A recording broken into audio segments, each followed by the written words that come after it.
Rent पर घर देना वबाले जान बन गया। मालिक मकान घर का किराया लेने गया तो किराएदार ने गोलियां मार दी। 3 साल पहले ये जगह ली थी रेंट पे, तो ये 3 महीने से किराया भी नहीं दे रहे थे और उनको कहीं धमकियां दे रहे थे। तो मेरे भाई को इन्होंने फ़ोन करके बुलाया। भाई अभी बाइक से उतरे ही थे तो लाहौर का इलाका सब्जाजार है जहां पर मालिक मकान ने किराएदार से किराया मांगा और ये किराया 2 से 3 माह से अदा ही नहीं कर रहा था। जब ज़्यादा मुतालबा किया तो किराएदार ने अपने मालिक मकान को कत्ल कर दिया कि किराया मेरे से क्यों मांगा है और क्यों घर खाली करवाने का मुतालबा किया गया है। इस पर बात करने के लिए हमारे साथ मौजूद हैं मकतूल वाजिद हुसैन के ब्रदर इन लॉ अली। इनसे जानते हैं। 3 साल पहले ये जगह मेरे जो भाई हैं उनसे ली थी रेंट पे। इनका वैसे वहाँ पे हमें आइडिया नहीं था भाई को भी कि ये लोग वैसे ही पीछे से इनका बैकग्राउंड काफ़ी जैसे गुंडा टाइप होता है वो है। ये रिसेंटली जब साल पहले ईद के चौथे दिन जो है ना ये हुआ मेरे भाई को इन्होंने फ़ोन करके बुलाया। हम वहीं पे मौजूद थे, मतलब भाई और हम सब। ईद का चौथा दिन था तो इकट्ठे हुए थे। इन्होंने जब कॉल की, जब हम वहाँ पे गए इनकी अपनी प्रॉपर्टी पे गए इनके पास, तो ये 3 महीने से किराया भी नहीं दे रहे थे और उनको कहीं धमकियाँ दे रहे थे। तो भाई ने बताया भी नहीं इस बारे में। वो काफ़ी डरे हुए थे इस चीज़ की वजह से, अपने बच्चों की वजह से। 4 से 5 बजे के दरमियान का ये टाइम होगा शाम का। वहाँ पे जब हम पहुँचे, भाई अभी बाइक से उतरे ही थे तो इन्होंने थोड़ी सी आपस में इनकी कोई गर्मी सर्दी हुई और इन्होंने उसी टाइम बेटों ने और बाप ने, इन तीनों ने वहीं पे उनको फायर मार दिया। तीनों के बाद असला था कि किसी एक ने फायर मारे? नहीं, 2 जितनों ने फायर मारे हैं। बाप वहीं पे मौजूद था वो भी, और उसने मतलब बॉडी को हिट वगैरह किया। वहाँ पे ललकारा जैसे होता है, ऊंची ऊंची बोलना और टांगों से मारता रहा बॉडी को। उसके बाद जो है ये वहाँ से फ़रार हो गए। 1.5 साल कम से कम लग गया इनको पकड़ते हुए। आज मेरे से 1.5 साल तो हो चुका है। तो ये बताइएगा कि मकतूल वाजिद हुसैन करते जा थे? ये बेसिकली सारी मेरी फैमिली जो है ना, भाई की और सिस्टर और बच्चे, ये कुवैत में ही रहे हैं सारे। इनकी पैदाइश भी वहीं की है बच्चों की। इनकी प्रॉपर्टीज़ थी, इन्होंने आके बनाई। तो ये बताएं कि कितना अरसा कुवैत में रहे आपके जो ब्रदर इन लॉ थे और फिर कब वापस आए थे ये पाकिस्तान? ज़िंदगी का मेरे ख्याल से आधे से ज़्यादा हिस्सा इन्होंने कुवैत में ही गुजारा है अपने। इनकी जॉब, इनके बच्चे, इनकी शादी, उनकी स्कूलिंग बच्चों की।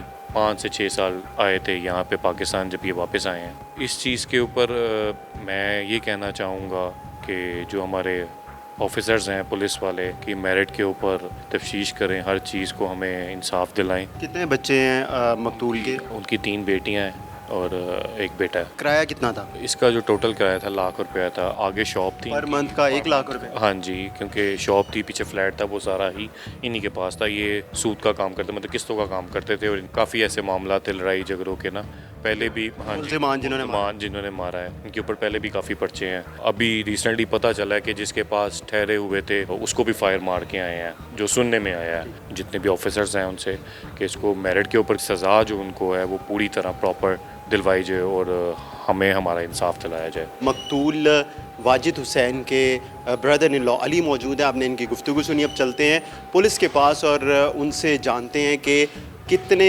अरसे के बाद इन मुल्ज़िमान को गिरफ़्तार किया।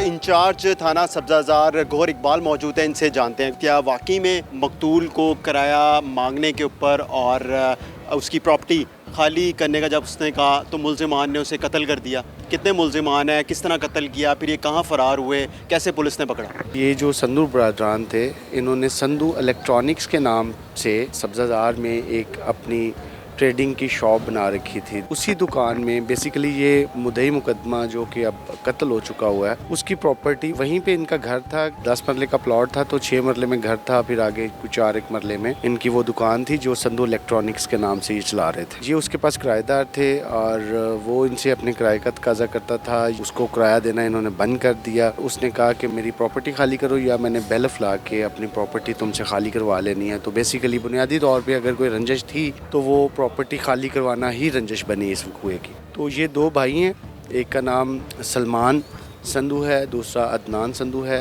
तीसरा मुल्ज़िम इनके साथ इनका वालिद था। ये तीनों मुल्ज़िमान पे इनिशली FIR हुई। ये कुआ से भाग निकले। वो 1.5 साल पुराना इंसिडेंट है। टाइम टू टाइम इस पे मुख्तलिफ टीम्स बनती रहीं। CCD की टीम बनी, जो पहले OCU थी वो काम करते रहे, फिर CCPO साहब की डायरेक्शन पे उनका बड़ा सख्त नोटिस था इस केस के हवाले से, इन POs को पकड़ने के हवाले से। फिर थाने की और मुख्तलिफ थानों की मैडम सिद्रा खान जो SP इन्वेस्टिगेशन इकबाल टॉन है वो टीम्स बनाती रहीं। इनके बारे में मुख्तलिफ इतलात आती थी, कभी ये कश्मीर में पाए जा रहे हैं जी, कभी पता चलता था कि ये अफ़गानिस्तान में चले गए हैं, और कभी पता चलता था कि ये कबायली इलाके ट्राइबल एरियाज़ हैं वहाँ पे पारा चनार वाली साइड पे वो चले गए हुए हैं। मैं भी इन पे काफ़ी टाइम से काम कर रहा था, जब से सब्ज़ादार आया हूँ पिछले कुछ 4-5 महीनों से काम कर रहा था।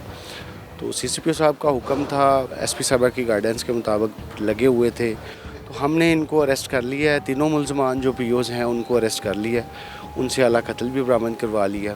अभी तफ्तीश चल रही है उनके रोल एट्रीब्यूट करने के लिए कि उस वक्त जाए वक़ूआ पे कौन कौन लोग मौजूद थे और उनमें से हर एक शख्स का, हर एक मुल्ज़म का क्या रोल रहा है। तो उस हवाले से अभी हम तफ्तीश चल रही है। मुल्ज़मान हमारे पास रिमांड पे 3 मुल्ज़िमान हैं और कितने मकतूल को फायर मारे इन्होंने? जो उसकी पोस्टमार्टम रिपोर्ट है तो वो 5 एक फायर लगे हैं उसे। मुल्ज़मान बिल्कुल 3 हैं। FIR के कंटेंट के मुताबिक वालिद ने इनको उकसाया है अपने बेटों को। अभी वालिद की तरफ से ये कहा जा रहा है कि मैं मौके पे मौजूद नहीं था, चूँकि ये ईद के अयाम थे और ईद के बाद ये गांव गया हुआ था ईद करने के लिए वालिद, वो ये कह रहा है। लेकिन मकतूल के जो घर वाले हैं वो ये कहते हैं कि ये तीनों वहाँ पर मौजूद थे और जो वालिद है वो बेहुरमती भी करता रहा लाश की। जी, मकतूल के जो वारसान हैं, कंप्लेनेंट फैमिली है, उनकी तरफ से ऑफ कोर्स बड़ा सवीर किस्म का इस पर रिएक्शन है। जैसे ये 1.5 साल बाद पकड़े गए, अब जब हमने पकड़ लिए तो इनकी बिलमुशाफा गुफ्तगू के लिए भी हमने दोनों फ्रीकैन को इकट्ठा किया। उनका एक बड़ा मतलब सख्त किस्म का रद्द अमल था। ऑफ कोर्स उनके वो बच्चियाँ हैं, उनके वालिद की को नाहक कत्ल किया गया, तो उनका वो बनता भी है, एक इमोशनल अटैचमेंट थी उनके वालिद के साथ। तो अभी तफ्तीश चल रही है। वालिद ये प्ली ले रहा है कि मैं उस वक्त मौके पर मौजूद नहीं था। उस वक्त की CCTV फुटेजेस भी हमने कलेक्ट की हुई हैं और अभी हम इन दोनों फ्रीकैन का मौक़िफ़ सुन रहे हैं। तो इसको इंशाल्लाह हम जल्दी इस नतीजे पे पहुंच जाएंगे कि क्या वालिद यहाँ पे मौजूद था या नहीं, और जो लड़के हैं उनके बेटे हैं उनके रोल्स क्या रहे हैं।